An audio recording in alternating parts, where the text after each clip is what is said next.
Kabanata 1416. Matapos sipain si Brock papunta sa lupa, sumugod si Avel patungo sa kay Harvey at lumuhod.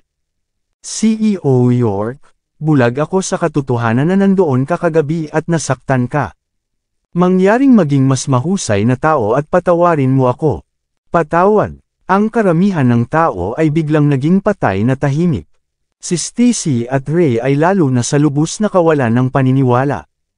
Si Avel, na isang boss ng gangster, ay dumating sa lahat upang humingi ng tawad kay Harvey. Ito ang patunay kung gaano kalakas ang tunay na si Harvey. Narito si Avel upang taimtim na humingi ng tawad. Pag-uwi niya kagabi, matigas pa rin ang ulo at hindi sumusuko, sinabi lang sa kanya ni Shane ng isang pangalan. Prinsipe York, hindi na kailangang sabihin pa ni Shane. Si Avel ay nalubog na sa kanyang sariling pawis sa pangalawang narinig niya ang pangalang iyon. Kahit na siya ay isang gangster mismo, alam niya kung gaano kalakas ang taong iyon. Hindi na kailangang banggitin ang anuman. Ang kaalaman na si Tyson Woods, ang bagong hari sa mga lansangan, ay talagang nagtatrabaho sa ilalim ni Prince York, ito ay sapat na upang ituro ang problema. Si Avel ay walang labis na interes sa pagmana sa negosyo ng pamilya at isang gangster sa halos buong buhay niya, ngunit hindi siya bobo. Hindi man banggitin, ang Naiswells ay nakabuo ng isang alyansa sa Sky Corporation. Kailangan nilang umasa sa kumpanya sa maraming kadahilanan. Sapat na ang pangalan ni Prince York upang isuko ni Avel ang kanyang kilos at humingi ng tawad. Sa paningin ni Avel, magiging maayos siya sa pagiging kakilala ni Harvey, o marahil ay isang subordinate lamang. Gayunpaman, hindi niya kayang maging kaaway ni Harvey. Kung hindi, hahanapin ni Avel ang kanyang sariling kamatayan. Kaya, agad siyang nagdala ng ilang mga regalo upang humingi ng kapatawaran sa sandaling ipinaalam sa kanya ng kanyang mga mapagkukunan ang lokasyon ni Harvey. Habang si Brock, ang walang galang na tanga, ay abala sa paghihimok kay Harvey, ipinakita ni Avel kay Brock ang walang paggalang din. Agad siyang humakbang sa mga paa ni Brock at hinampas ang mga ito sa kalahati upang ipakita ang kanyang mabuting kalooban kay Harvey. Si Stacy at ang iba pa ay hindi lamang ang nagbabaliwala ng magalang na pag-uugali ni Avel kay Harvey. Ang mas mataas na up at iba pang mga kawani, na medyo hindi nasisiyahan dati, ngayon lahat ay nagugulat. Kung mayroon pa ring pahiwatig ng masamang hangarin sa kanilang mga puso, nawala na ang lahat. Sa harap ni Harvey, hindi sila maglakas loob na gumawa ng anupaman. Patawarin mo, ngumiti si Harvey nang tiningnan niya kung gaano kagalang-galang ang kinikilos ni Avel, na walang pagbibigay ng tamang tugon. Hindi ba namin nalutas ang bagay kagabi? Tumulo ang malamig na pawis sa likuran ni Avel. Tahimik siyang sumagot, CEO York, sobrang nagmamadali ako kagabi. Ako ngayon ay nagsisisi ng taos puso. Naisip ko ito ng mahaba at mahirap matapos akong umuwi. Kung hindi para sa iyo na nagpahiram ng kamay sa aming lolo noon, baka nasa 6 na talampakan na ako ngayon. Dumating ako rito ng bigla ngayon upang magpasalamat sa iyo sa pagpapakita ng awa. Si Stacy, Ray, at lahat ay sa wakas na intindihan ang nangyari. Ang pag-iwan nila sa bar na hindi nasasaktan ay walang kinalaman sa kay Brock. Lahat ito ay dahil kay Harvey, pinrotektahan pa niya silang lahat. Sa paggunita ng panunuya na pinilit nila kay Harvey, pati na rin ang paghihimok ni Brock, naramdaman nila ang labis na kakilakilabot. Niyakap ni Brock ang kanyang mga binti, isang ekspresyon ng kawalan ng paniniwala sa kanyang mukha. Paano ito magiging? Paano ito posible? Hindi niya maibalot ang kanyang ulo sa sitwasyon. Hindi ba si Harvey ay isang live-in-in-law? Paano siya malakas? Paano siya nagkakaroon ng tulad ng isang kakilakilabot na pamagat at background? Kahit si Avel, isang boss ng mga gangster, ay kailangang magdala ng mga regalo at humingi ng tawad sa kanya. Nanghingi pa siya sa awa. Ang mga kaisipang ito ay nagparamdam kay Brock na parang nahulog siya sa isang bangungot. Pagkatapos nito, may isang taong mabilis na lumakad sa loob ng gusali sa pamamagitan ng pasukan. Nang makita ni Brock ang bagong dating na ito, naramdaman niya na parang lumitaw ang kanyang tagapagligtas. Ang isang tao na may suot na makintab na damit ay nagmamadali sa lahat ng paraan dito, kasama ang proteksyon ng maraming mga pribadong bodyguard. Siya ay walang iba kundi ang may talento, at self-proclaimed genius ng bansang J, si Steve Lee. Master Lee, si Brock, na nasa lupa pa, halos tumalon pagkatapos makita siya. Sa wakas ay dumating ka, Master Lee. Dapat mong bigyan ako ng hustisya. Ang live-in son-in-law na ito ay nagdulot ng isang kaguluhan dito mula pa noong umaga. May sinabi siya tungkol sa iyo na ilipat ang lahat ng mga ari-arian ng Departamento ng Negosyo ng Southlight sa kanya. Kailangan mong sabihin sa akin. Sinungaling lang siya, tama. Napakalakas ng Star Stable. Hindi tayo matatakot sa isang mamamayan ng bansa H. Magmadali, Master Lee. Durugan ang live-in na manugang na ito. Sirain ang kanyang mga paa. Galit na bulalas ni Brock habang tinuro niya si Harvey. Ang pagmamalaki ay nagkulay sa kanyang mukha. Tumanggi pa rin siya tungkol sa kapangyarihan at katayuan ni Harvey. Inaasahan niya na ang kanyang boss na si Steve Lee, isang tao na may pambihirang katayuan, ay yayapak sa kamatayan kay Harvey. Ngunit mabilis na lumapit si Steve kay Harvey, habang nanginginig sa kanyang mga paa, kaya't halos mahulog siya sa lupa. Sinulyapan niya si Brock, na hindi nais na higit pa sa pagsakol sa tanga na ito hanggang kamatayan. Ang bastard na ito ay nagbubuga ng walang kaparirikan. Kung nasaktan ko ang taong ito, hindi ako magkakaroon ng libing para sa aking katawan. Bago pa man masabi ni Harvey, nagmadali si Steve at lumuhod sa lupa sa ilalim ng nakagulat na mga titig ng lahat. Natigilan si Brock. Natigilan si Stacy. Natigilan si Ray. Sa madaling salita, lahat ay natigilan. Ang anak na lalaki ng kinatawan ng Star Stable sa Country H, ang taong may napakalawak na katayuan at awtoridad, si Steve Lee, ay talagang nakaluhod. Madali siyang lumuhod. Ang mas mataas na up at kawani na naruroon ay natural na kinikilala si Steve. Ang kanilang mga mukha ay nabaluktot, at hindi na bumalik sila sa kanilang katinuan. Si Brock ay nanginginig ng bahagya sa paningin, pagkatapos ay sumigaw at sumulyap kay Harvey tulad ng isang aso na nagpo-protekta sa kanyang amo. Ano ang ginawa mo? Ano ang ginawa mo kay Master Lee? Bastard ka! Si Brock ay hindi kailanman maihahambing si Harvey sa Star Stable kahit na siya ay isang taong may katayuan at kapangyarihan. Si Steve na lumuhad kaagad pagkatapos ng pagpapakita ay napatunayan na si Harvey ay naglalaro ng ilang mga trick sa likod ng mga eksena. Sa pagdating ni Steve, si Harvey ay casual na lumakad patungo sa kay Brock. Bago pa man gumawa ng buong hakbang si Harvey, nanginginig na si Steve. Nais ni Steve na tumalon at sakalin si Brock, na sumasabay pa rin sa pagbubuga ng walang kabuluhan. Ngunit kung walang pahintulot ni Harvey, hindi rin siya maglakas loob na buksan ang kanyang bibig. Hindi makita ni Brock na ang kanyang mataas at makapangyarihang Panginoon ay wala sa harap ni Harvey. Sinulyapan ni Brock si Harvey, na naglalakad na malapit at mas malapit. Ang kanyang galit ay maliwanag sa kanyang mukha, at siya ay sumigaw, Harvey York. Ang Star Stable ay hindi isang bagay na maaari mong masaktan ayon sa gusto mo. Wala akong pakialam kung anong katayuan at kapangyarihan ang mayroon ka. Sa sandaling hayaan mo si Master Lee na lumuhod, tapos ka na. Pupunta ka laban sa Star Stable. Pupunta ka laban sa bansang J. Isara mo na ang bibig mo. Kalmadong sinabi ni Harvey. Sampal. Sa isang iglap lamang, si Brock na hindi masira. Ang kanyang bibig at ilong ay dumudugo ng labis. Nang ahas ka na sampulin ako. Nang ahas ka na sampulin ako sa harap ni Master Lee. Hindi ka papayagan ni Master Lee. Tinakpan ni Brock ang kanyang mukha, na sa gilid ng pagkabaliw, thud. Ngunit bago niya matapos ang pagsasalita, ipinadala agad siya ni Harvey na gamulong sa lupa gamit ang isang sipa. Si Brock ay mukhang lubos na nasasaktan. Ang mukha niya ay nalubog sa kanyang sariling dugo.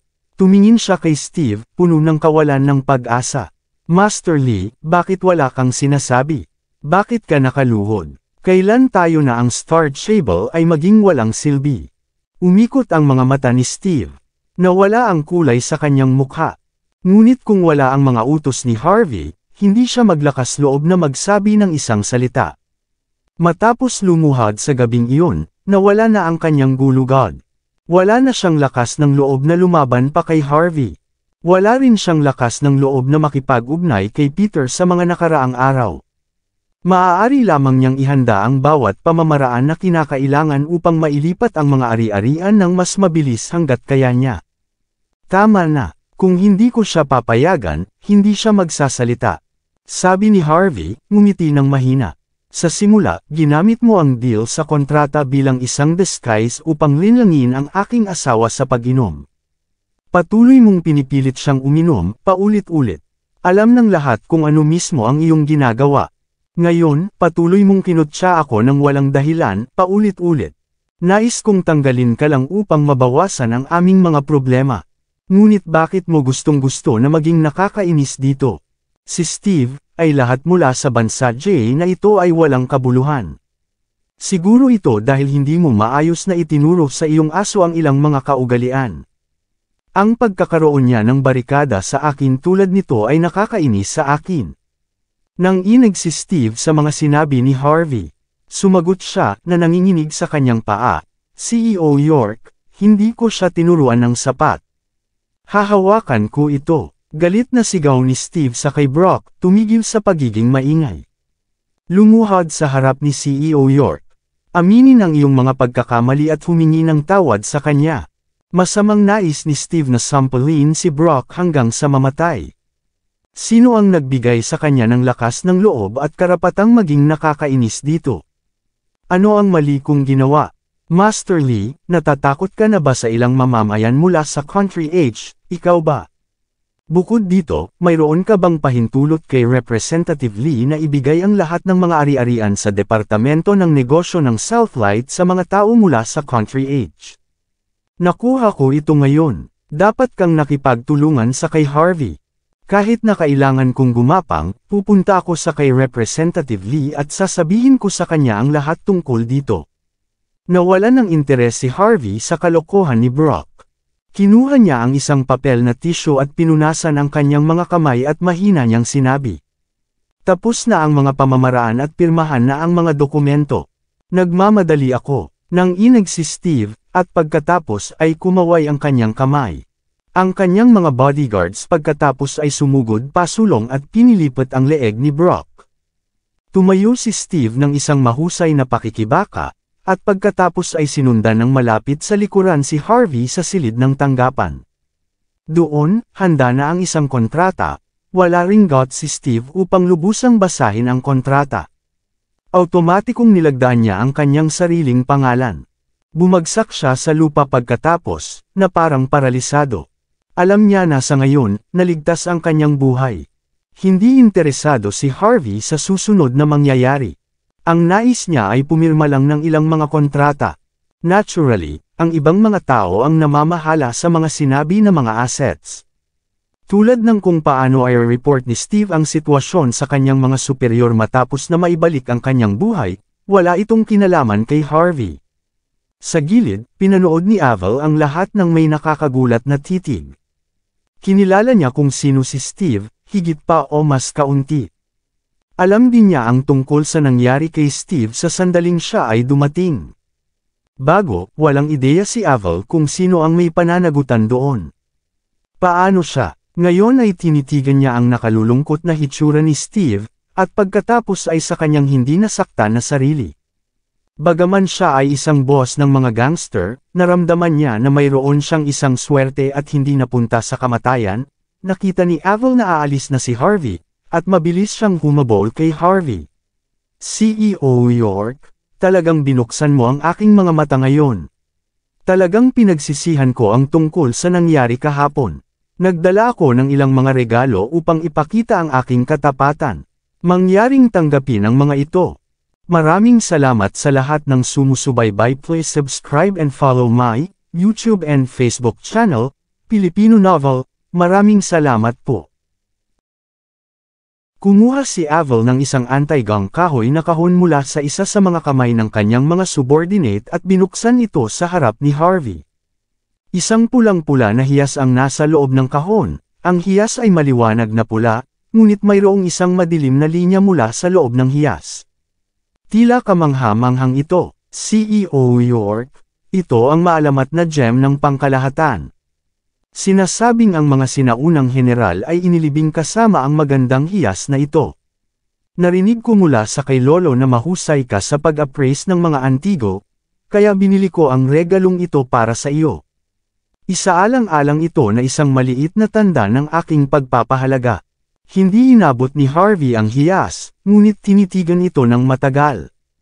Magkano ang nagastos mo dito? Ngumiti si Avel at sumagot, hindi gaanong. Nagkakahalaga lamang ito ng 1.5 milyon. Pagbabago lang ng bulsa, talaga. 1.5 milyon. Mahinahon na ngumiti si Harvey. Salamat sa kabutihan, alam ko na ikaw ay isang boss ng mga gangster na walang koneksyon sa aktwal na negosyo ng Naiswells. Kung hindi, baka mabulabog ka lang sa kamatayan kasama ang iyong buong pamilya. Nabigla si Avel, CEO York, bakit mo sasabihin iyon? Binili ko ito mula sa bagong binuksan na antiques ng Flynn. Binuksan ang shop ng isa sa 4 na nangungunang pamilya sa Hong Kong, ang Flynns. Ilang beses na akong naruroon. Iyon ang dahilan kung bakit ibinenta nila sa akin ang kayamanan ng shop na ito. Ito ay tulad ng isang bihirang hanapin din. Ito ang aking tanda ng pasasalamat, kaya paano darating?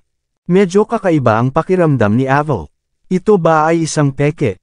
Mahinahon na sumagot si Harvey, kahit na ito ay, hindi ko iisipin na papatayin ang iyong buong pamilya para lamang doon.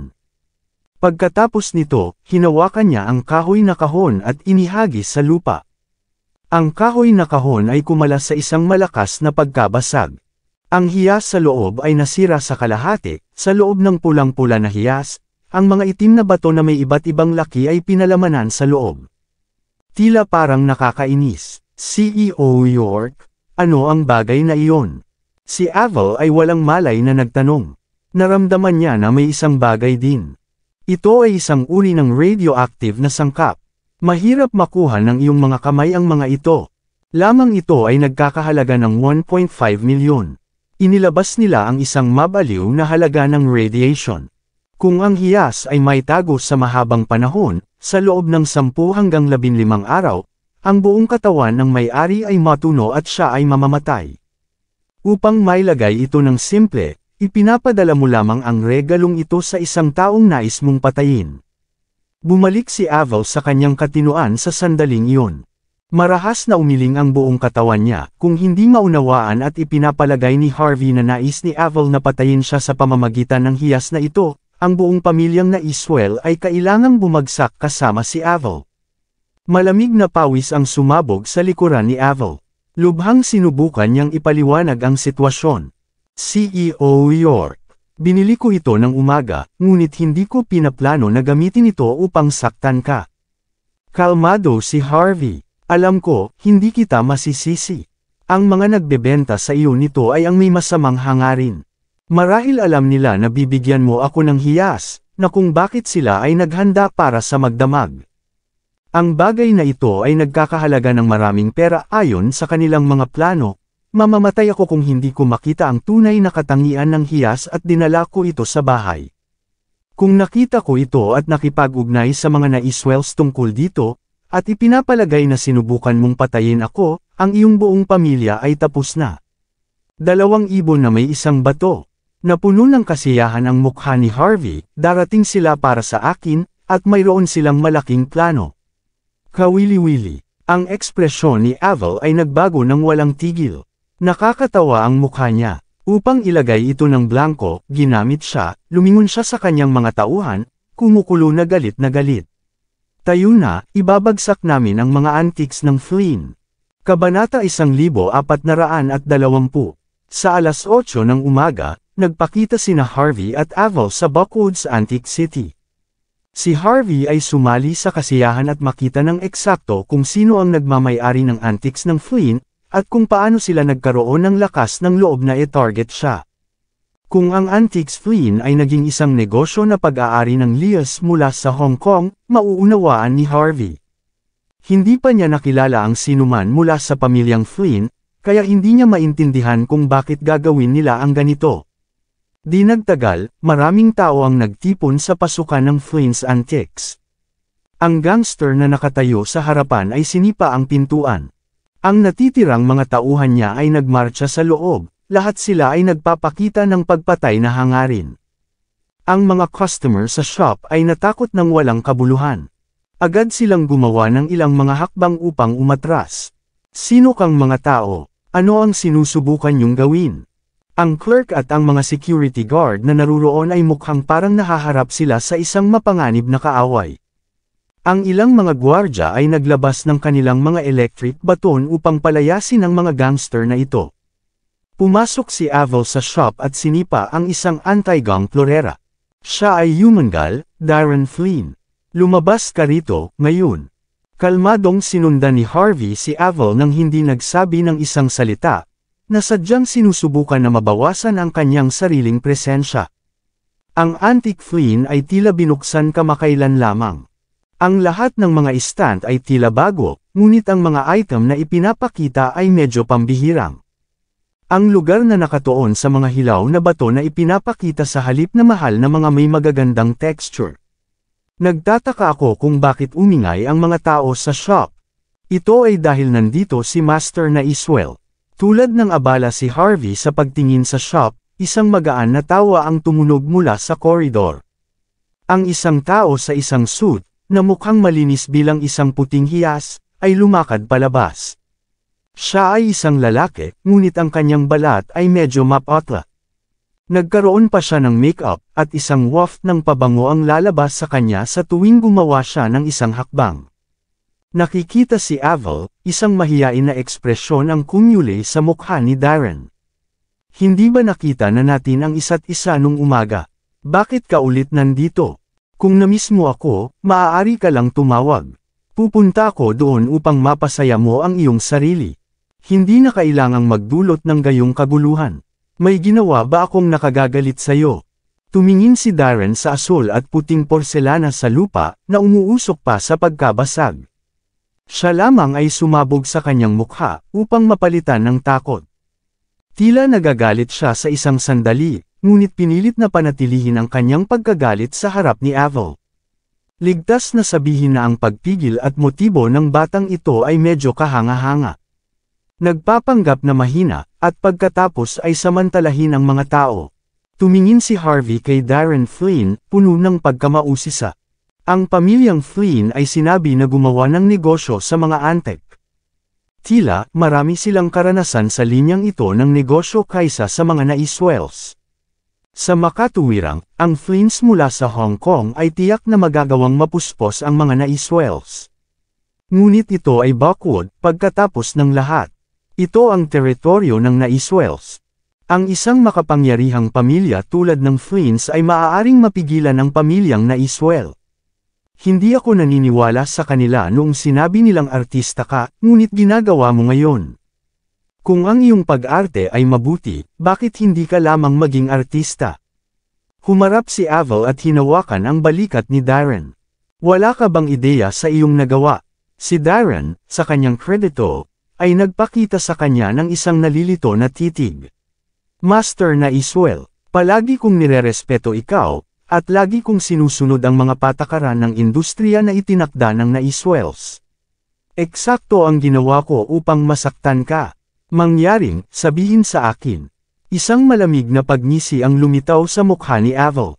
Kung hindi niya nakita si Harvey na nasira ang hiyas sa kalahati, maaaring naniniwala siya na tila hindi nakakapinsalang tao ito.